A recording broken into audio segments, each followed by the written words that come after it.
Oh my कडावले या तमिळ चित्रपटाची कथाच एवढी मजबूत, एवढी आकर्षक आहे की दिग्दर्शक सतीश राजवाडे यांना तिचा रिमेक न करण्याचा मोह अनावर होणे अशक्यच।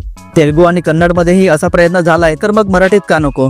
पण सीन टू सीन कॉपी करूनही त्यांनी या कथेला न्याय दिलाय का, हा प्रश्न महत्वाचा आहे।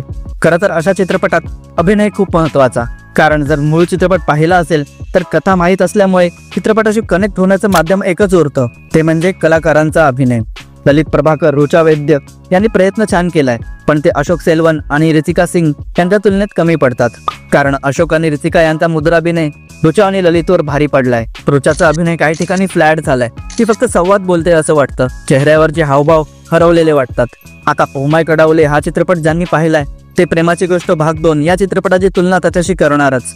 मीही सर्व विसरून हा चित्रपट पाहू असा विचार केलेला, पण तसं करणं मला जमलं नाही, कारण ओरिजिनल चित्रपटाचा विचार हा मनात येतच होता। पण ज्यांनी मूळ चित्रपट पाहिला नाही त्यांना हा चित्रपट खूप आवडणार।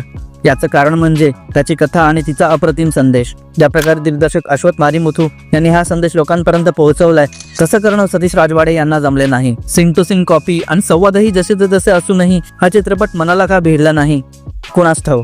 कदाचित मूळ चित्रपटाचा प्रभाव इतका होता की त्यातून बाहेर पडणं कठीण होतं।